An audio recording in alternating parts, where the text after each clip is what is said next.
Hello everyone, welcome to commerce classes. और आज हम प्रैक्टिस करेंगे simple and analytical petty cash book बनाने की। इन योर लास्ट वीडियो मैंने आपको पेटी कैश बुक का कॉन्सेप्ट और उसके फॉर्मेट समझाए थे, तो आज हम उसको स्टार्ट करेंगे। हमें ट्रांजैक्शंस दे रखी हैं, रिसीव्ड फॉर पेटी cash, payments payments payments payments. क्योंकि पेटी कैश का काम ही यही है कि जो छोटे छोटे खर्चे होते हैं उन एक्सपेंसेस को अलग से लिखने के लिए पेटी कैश बुक बनाई जाती है। सो नॉर्मली बिजनेसमैन क्या करता है, एक उसके पास मेन कैशियर होता है, हेड कैशियर, वो खुद भी हो सकता है, और एक वो उसके आगे पेटी कैशियर रख देता है जो छोटे छोटे खर्चों को मैनेज करता है, उनकी रिकॉर्डिंग करता है, ताकि जो मेन कैशियर है वो इंपॉर्टेंट काम पे ध्यान दे सके, जो मेन चीजें हैं। ठीक है ना। अब पेटी कैश बुक बनाने के लिए हमारे दो तरीके हैं, simple and analytical. Now let us take up simple petty cash book first. अब सिंपल पेटी कैश बुक में मैंने आपको फॉर्मेट बना के दे रखा है, पेटी cash book for the period so and so. Period इसलिए लिख देते हैं क्योंकि नॉर्मली जो हमारे अकाउंट्स होते हैं वो तो पूरे ईयर के लिए बनते हैं, बट पेटी कैश बुक जो है ये छोटे छोटे टाइम के लिए बनती रहती है और उसके बाद ये बैलेंस होती रहती है। क्योंकि जब आप पेटी कैशियर रख रहे हो और उसको छोटे छोटे खर्चों के लिए पैसे दे रहे हो, तो ऐसा नहीं होगा कि आप पूरे एनुअल मोड में उसको पैसे दे दोगे। सो ये वीकली बेसिस पे, फोर्टनाइटली या मंथली बेसिस पे उसको पैसे दिए जाते हैं। फिर उसके थ्रू सारी स्पेंडिंग्स होती हैं, रिकॉर्ड होती हैं, और फाइनली पैसा जितना खर्च हो गया वो बताएगा आपको at the end of the period, और उसको रीइंबर्समेंट कर देंगे, उसको पैसे और दे देंगे कि ठीक है अब अगले पीरियड के लिए इतने पैसे रख लो। तो ये as and when you go होता है, जैसे जैसे टाइम बीतता है वैसे वैसे इसको पेमेंट पैसे दिए जाते हैं। ठीक है। अब इसकी सिंपल पेटी कैश बुक में ये जो फॉर्मेट है इसमें कंफ्यूज होने की जरूरत नहीं है, ये सिमिलर है जो नॉर्मल एक अकाउंट का फॉर्मेट होता है। कोई भी हम अकाउंट या कैश बुक बनाते हैं तो उसमें डेबिट साइड में रिसिप्ट्स होती है, क्रेडिट साइड में पेमेंट्स होती हैं, यही करना है। लेकिन यहां पर हमने दो कॉलम्स उड़ा दिए। क्यों? उनकी जरूरत नहीं है। देखो, जो डेबिट साइड है इसमें सबसे पहले होता है डेट, फिर पर्टिकुलर्स। लेकिन अब उस डेट और पर्टिकुलर की जरूरत नहीं है। क्यों? क्योंकि एक ही दिन पैसा मिलना है और अमाउंट रिसीव्ड लिखा जाएगा।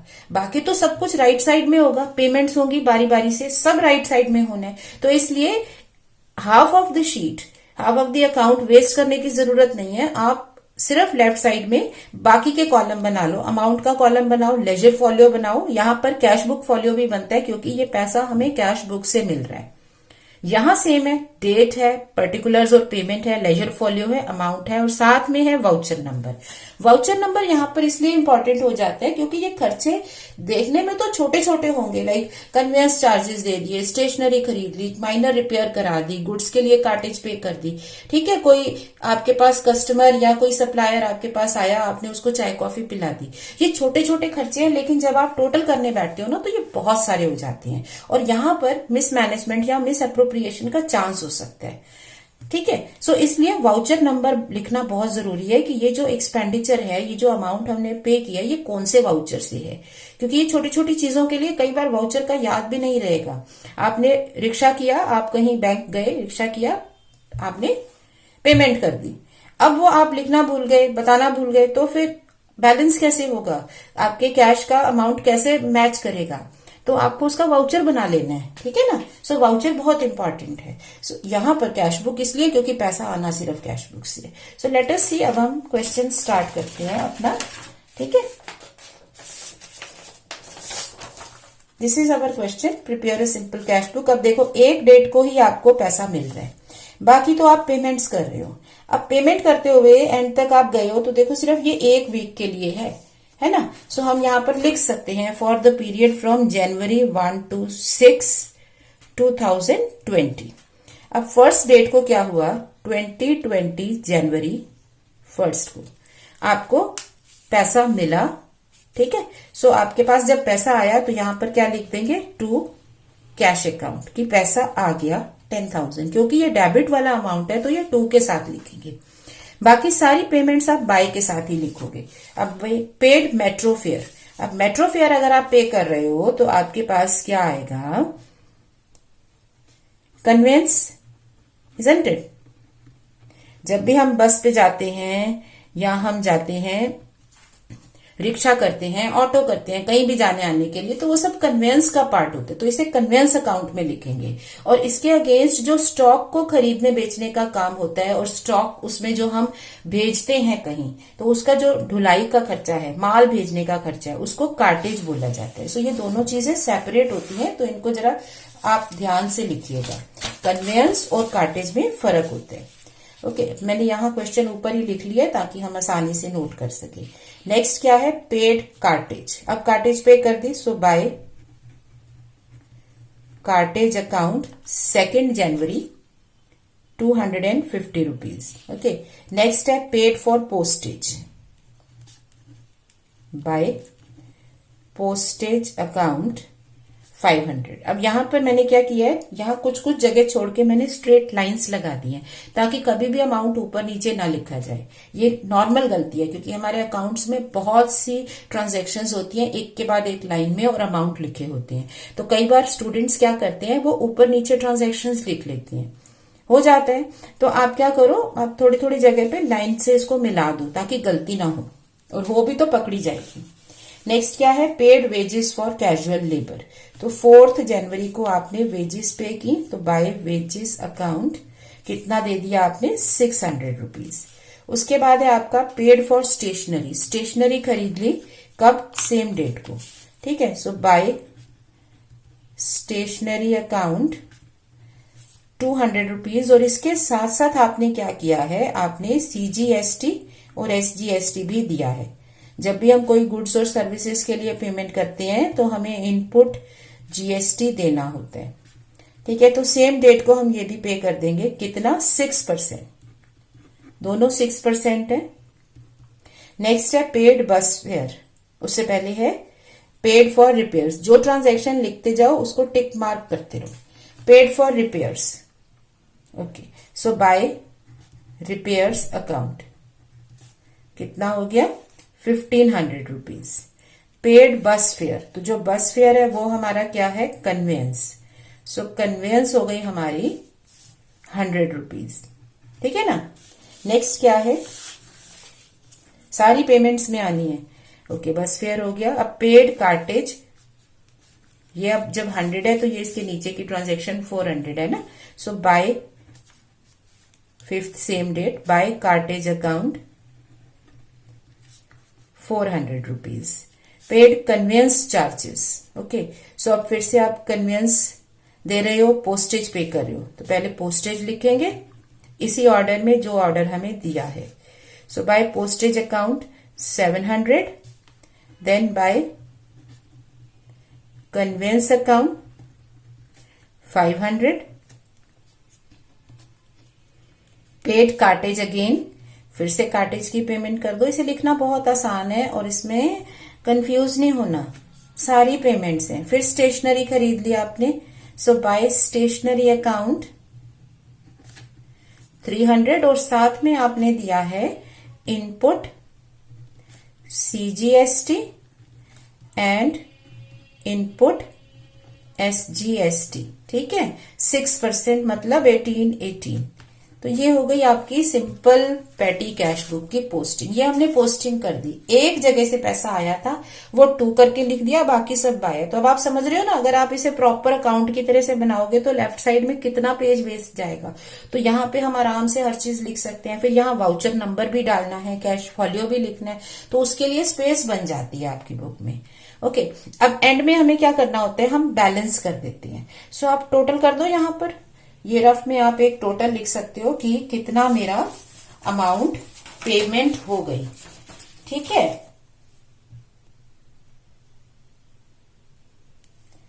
सो 5460 आ गया आपका टोटल। तो अब बैलेंस कितना बच जाएगा 6th को, क्योंकि ये लास्ट डे है। सो टोटल था आपके पास, देखो रिसिप्ट में कितना था, टोटल 10,000 था, ठीक है। सो टोटल यहां पर सेम लाइन में होगा, 10,000 टोटल था, ठीक है।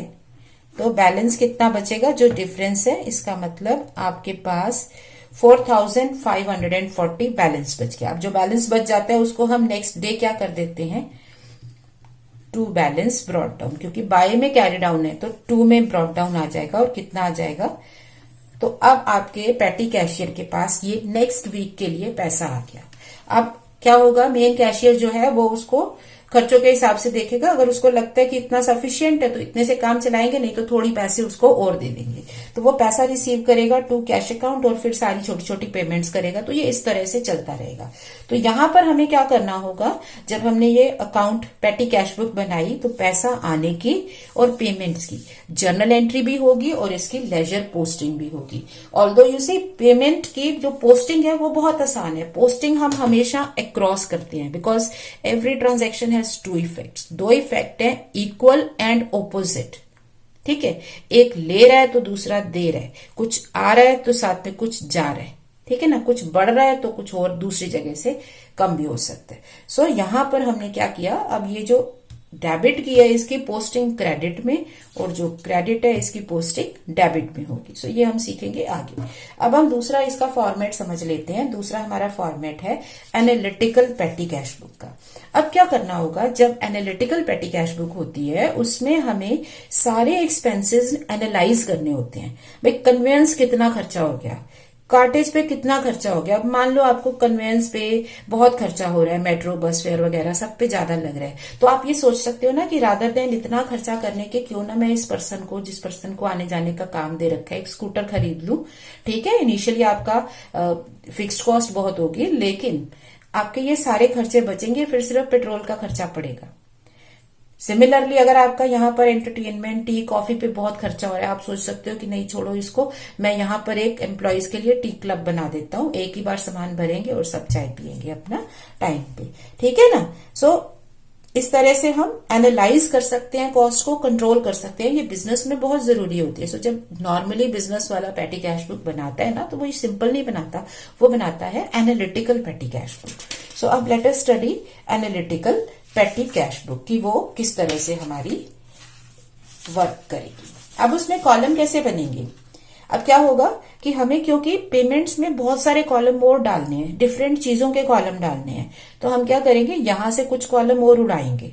अब हम ledger folio, cash book folio नहीं लिखेंगे, वो यहीं इसी में डाल देंगे। ठीक है, सो जहां लेजर है वो लेजर में लेजर आ जाएगा और वाउचर के साथ ही आपका कैश बुक का भी फॉलियो नंबर आ जाएगा। तो क्या होगा, लेफ्ट साइड में सिर्फ एक ही चीज बचेगी, अमाउंट, और बाकी सारी चीजें जो है आपकी सिंप्लीफाई हो जाएंगी। ठीक है, सो अब बनाते हैं एनालिटिकल पेटी कैश बुक। तो अब देखो रिसिप्ट्स में सिर्फ क्या बचा, आपके पास रिसिप्ट्स में सिर्फ रिसीव्ड का अमाउंट बचा है, बाकी कुछ नहीं लिखना है इसमें। डेट, वाउचर नंबर सब बीच में कर दिया। क्यों, पेमेंट को साथ में सेग्रेट करना है, तो पेमेंट के साथ सेग्रेशन आना है, तो इसलिए बाकी सब बीच में ले आए, क्योंकि अब ये कॉमन अमाउंट होंगे, कॉमन वैल्यूज होंगी। अब यहाँ एक्स्ट्रा कॉलम कितने बनेंगे ये हमें पहले सोचना पड़ता है। तो उसके लिए क्या करते हैं, हम अपने क्वेश्चन को रीड करते हैं और जो चीजें रिपीटेड हैं उनको छोड़ते जाएंगे। मेट्रो फेयर मतलब conveyance, cartage, postage, wages, stationery, CGST, SGST, repairs भी पहले नहीं आया। बस फेयर क्या था, कन्वेंस का पार्ट है, इसको छोड़ दो। कार्टेज पहले भी आ चुके हैं, ठीक है ना, तो वो उसी कॉलम में जाएगा ना। कन्वेंस पहले आ चुके हैं, पोस्टेज पहले आ चुके हैं, तो इनके कॉलम नहीं बनेंगे। कार्टेज आ चुका है, स्टेशनरी आ चुके हैं, तो कितने कॉलम बने, 1 2 3 4 5 6 7 8।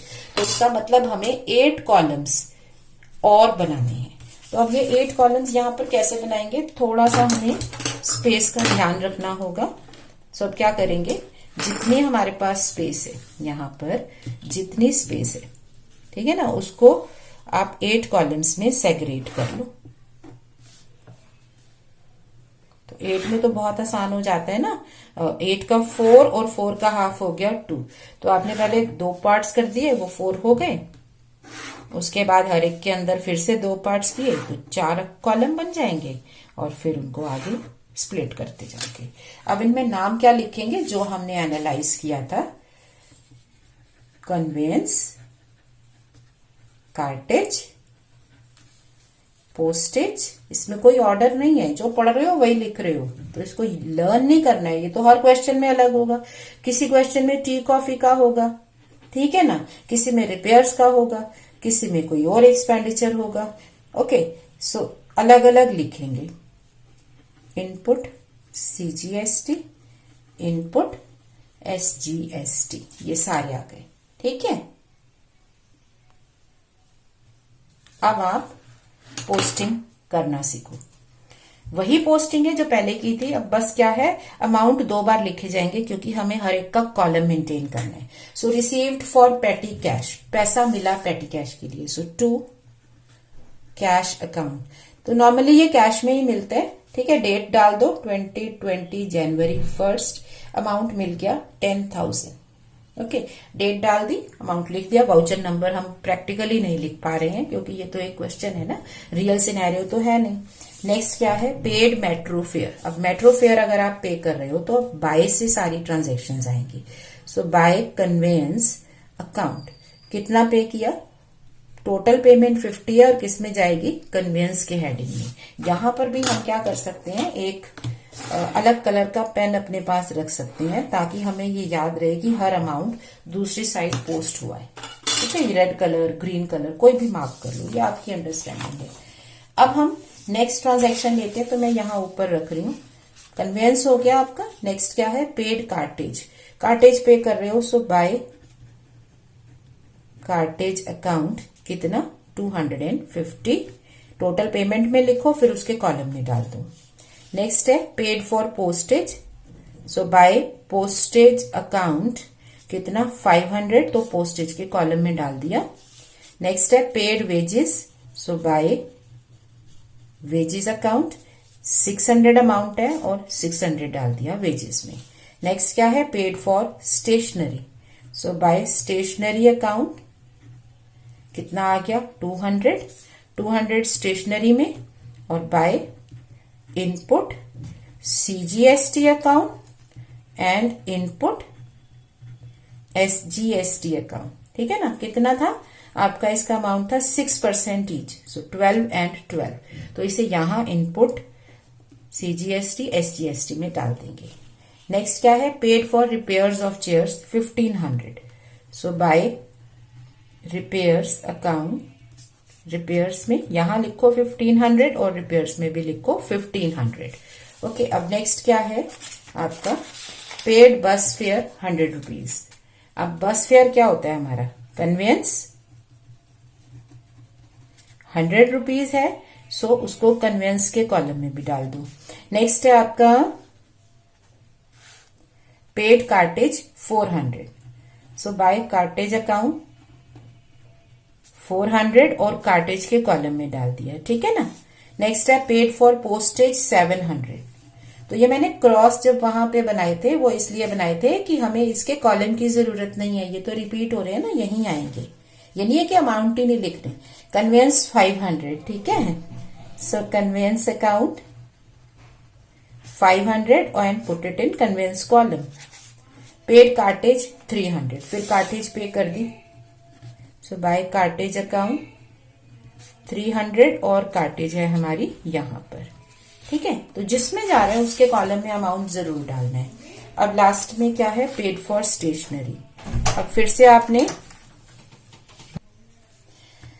स्टेशनरी अकाउंट 300 और स्टेशनरी के कॉलम में भी गया 300, ठीक है ना। और इसके साथ क्योंकि इनपुट CGST भी था और SGST भी था,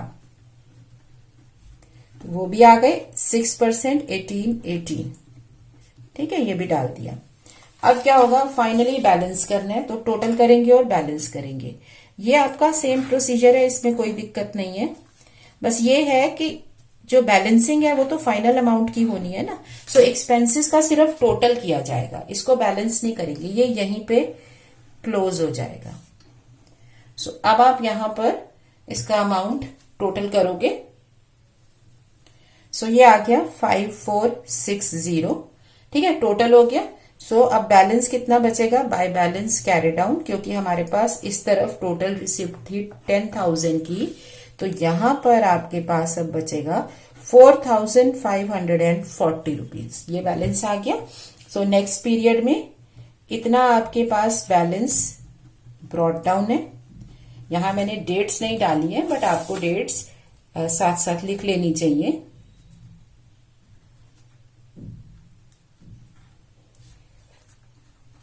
ठीक है, ये सारी डेट्स हमने लिख ली हैं।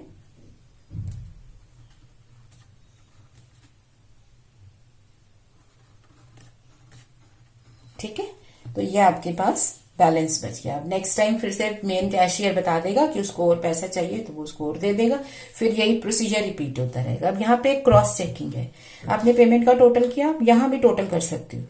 650 कन्वेंस में गया, कार्टेज में गया 950, 1200 गया पोस्टेज में, 600 गया वेजेस में, 500 यहाँ स्टेशनरी, रिपेयर्स में 1500, 30 रुपीज। ठीक है ना। तो क्या है, जब हम इसकी पोस्टिंग करेंगे, जर्नल एंट्री बनाएंगे, तो हमें ये सब बार बार नहीं करने पड़ेंगे, हम यहीं से टोटल ले लेंगे। क्योंकि अब आप सोचो इन सब की एंट्री बनानी हो तो ये सारी ट्रांजैक्शंस आएंगी, और ये तो एक एग्जांपल है, रियल लाइफ में तो इसकी जगह 100 ट्रांजैक्शंस होंगी। ठीक है, तो आपको यहाँ पे टोटल कर लेना है, तो टोटल से आपकी एंट्री इजी हो जाती है। नाउ अब हमने क्या समझा कि पेटी कैशियर को पैसा मिला, उसने उस पैसे को यहाँ पर, जैसे उसको पॉलिसी कही गई है कि इन एक्सपेंसेस को आपको रिकॉर्ड करना है, उसने रिकॉर्ड करना शुरू कर दिया। एंड में आके जो पैसा बच गया, फिर वो मेन बिजनेसमैन और कैशियर बता देगा उसको और कितना पैसा मिलेगा, वो वर्क करना शुरू हो जाएगा। अब यहाँ पर पेटी कैश को मेंटेन करने के, ये तो बुक बनाई ना, राइट करना एक होता है, पेटी कैश को मेंटेन कैसे करेंगे, कितना पैसा उसको हर बार देंगे, ये मेंटेन करने के 2 सिस्टम्स है, simple and impress system. So next time हम सीखेंगे simple and impress system of maintaining पेटी कैश, और उसी के साथ हम इसकी जर्नल एंट्री और लेजर पोस्टिंग भी सीखेंगे। सो meanwhile you can practice some questions, so keep learning, keep practicing.